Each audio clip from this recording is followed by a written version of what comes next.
The session that is next is by the company Trust Zone from UK, and the topic of the presentation is post-COVID threat landscape and its prevention. So this is a hot topic these days because the companies are working from homes. Staff is having issues meeting together physically in the same rooms. And the use of technology and digital medium have increased. With the increase in the utilization of technology platforms, the threats are also increasing, and these threats are a bit unique in the nature because of the fact that such pandemic has not been experienced recently in last few decades. So the presenter is Mr. Dao, who is the director with Trust Zone UK. I welcome Mr. Dao to basically start his speech. If he online? Yes, he is. Do we have Mr. Dao?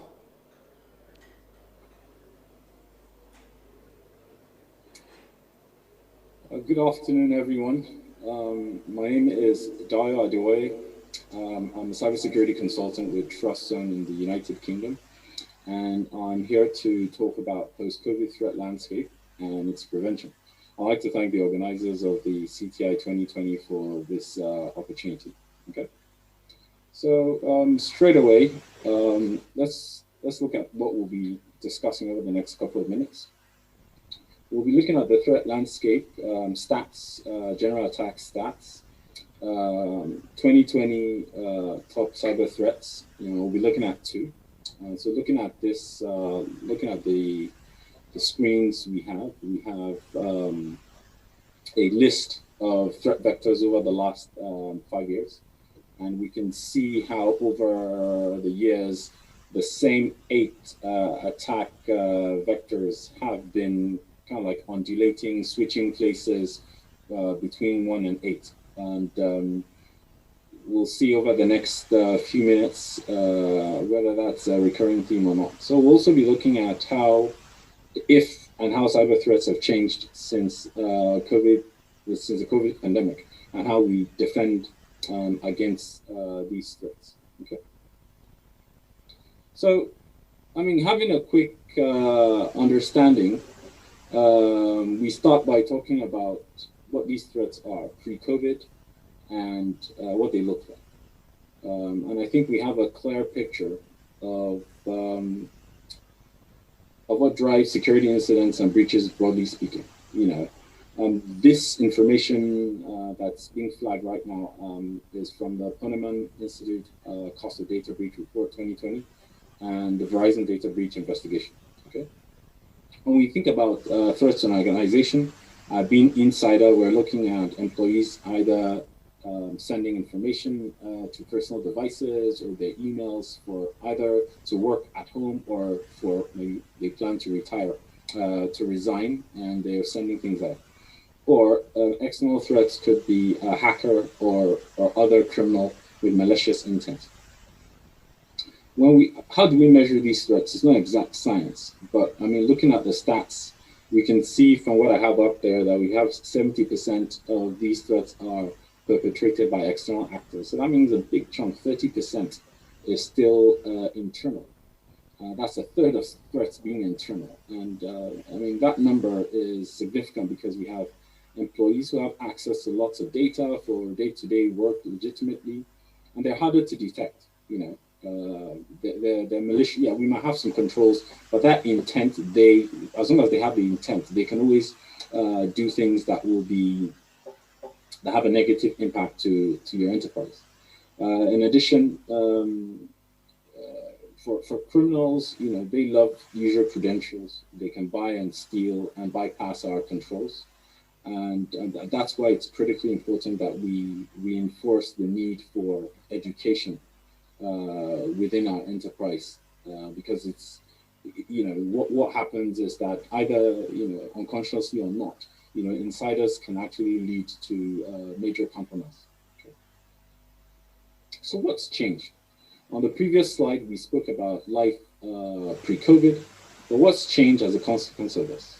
An obvious change and reason we're here, having this virtual conference, is global digital confirmation, global digital transformation.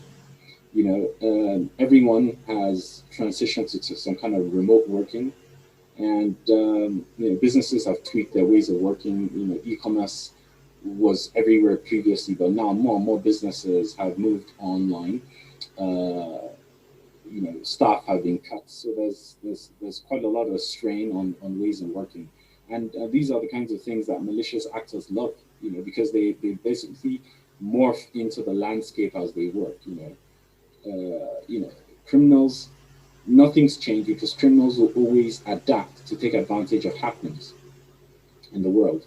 And we've seen that for many years. Criminals are good at being topical. For example, email phishing campaigns are sent off at specific times to coincide with specific events, so that they can theme those emails to what's going on, and it makes it easier for them to kind of like to draw in potential victims. So that might be something seasonal. It might be a charity appeal that links to a global incident. So, for example, COVID now, there might be COVID emails talking about free testing, about government schemes giving you funds, for COVID, for furloughs and things like that. And if you're thinking about your job, your health, you're more likely to click on that. And also, with businesses going online, if they're being hit by a ransomware attack or DDoS attack, they're more likely to pay because of the fact that currently with COVID, that's essentially their only source of funds. Okay, so I mean, let's look at what the top threats to watch out for cloud and on-prem are. Number one, I would say, is phishing. And once again, that information is from the Verizon data report. We all know what phishing is. We've experienced it in one way or the other. And it's designed and targeted email masked as legitimate correspondence, essentially to try and socially engineer us into doing something we shouldn't. It's been around for a while. We've all experienced it in one way or the other. The good news, end users are getting used to identifying them today. Bad news is that malicious actors have upped their game and continue to do so, going after individuals and entire organizations, organizational units. And why they've been pretty successful, and we've seen that major companies around the world have suffered breaches because of phishing attacks. The phishing attack is always the tip of the spear in getting in there, and they continue to be successful because attackers are finding easy ways to obtain information and make attacks believable. So for example, social media is a big one. They'll just go in and scrape information about us, about friends, family, and use that to craft a believable email. And they'll spoof brands, they'll spoof your partners, and they'll use that to get you to click on a link, download an attachment, and run it. And with that, they're in. Data available to us says that up to 93% of breaches start with a phish, and due to success rate. And what's interesting now is that 94% of phishes now use files, not meets. Files are still used to harvest credentials, but it seems like they're focusing on files, and that is probably one of the biggest risks at this time. Whether it's an executable binary, whether it's a dropper file, or whether it's their JavaScript that you download, and or you create exploits of vulnerability, launches PowerShell, to disrupt, to connect, get more payloads to disrupt your infrastructure. Okay, so they're becoming more believable because they could be tailored to specific targets, individuals or organizations. Okay. Now, the next issue we'll be looking at, or the next threat will be credential theft. This is leading to account takeover. This is where invaders successfully log onto an organization impersonating a trusted employee. Often, most times or not, it involves lost or stolen credentials. And this goes back quite a while. The last in the noughties, tech executives kept talking about passwords being dead. But if you look at it over the last couple of years, every year with all the money being spent uh, security tools and strengthening infrastructure, breaches keep piling up. Now, the results of those breaches, the username and passwords that have been stolen, they're all available on the dark web or underground forums. In fact, a CTI vendor was mentioning to me recently that they've got billions, that they've been able to scrape billions of these username and passwords in plain text from the dark web, free of charge, without even having to spend any Bitcoin or anything. So you can imagine if they were a well-funded organization, what they could have. And essentially, what's happening is that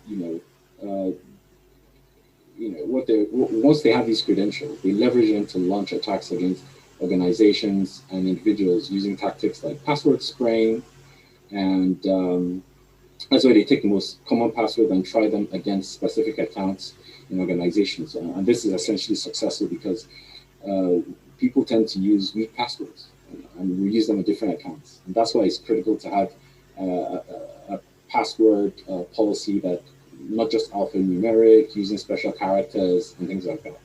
Another thing they'll try and do is credential stuffing. Well, they'll know these are previous valid credentials, and they'll take that and try that against several other accounts, knowing that people essentially use their passwords.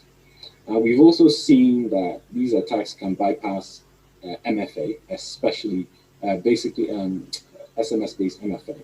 Reddit was an example of how that was done, where the malicious attackers got credentials and also managed to fraudulently swap a user's SIM by calling customer service and social engineering someone to essentially, port the SIM card, the number that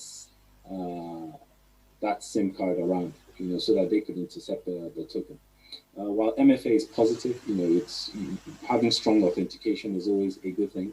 The SMS approach has proved vulnerable. So if you would do that, I would recommend either using push or token based. Obviously, depending on the financial status of your organization. I mean, those are harder. You need to steal the person's phone or a hardware token before you can actually compromise that. Okay, and this is also backed up by the Verizon report, which says about 70% of hacking breaches use stolen credentials. Okay.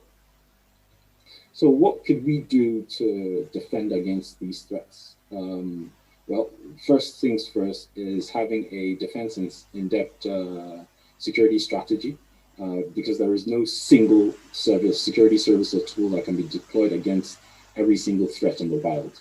So a layered security approach is always positive. Essentially, if one layer fails to detect one of these threats, the next layer is potentially able to provide that redundant security capability and reduce the risk of contagion. So for example, if you just have signature-based anti-malware tools, the average 0-day will bypass that. But if you have something that's more based around heuristics, than signature-based, it will provide you a bit more protection. Specific defensive tips, MFA, for example, for phishing, not just for privileged accounts, but also for all other accounts. I think it should be standard for everyone right now, especially with our remote working posture. It's recommended that we potentially use push-based or hardware rather than SMS-based because of the vulnerabilities. Phishing awareness training is big time, and it's ensured to ensure that we help our employees, identify phishing emails before they and the company becomes victims. And then for phishing also, DNS firewalling is another opportunity of identifying threats before the user, after the user has clicked on a page, but before it's able to load. And also enabling, having a DMARC capability enabled for your email infrastructure. That's also a very good one to be able to provide you with authentication and authorization capabilities for your email. Last but not the least, looking at account takeover, once again, MFA, strong authentication will always be a plus for your security strategy, phishing awareness training, and also having, having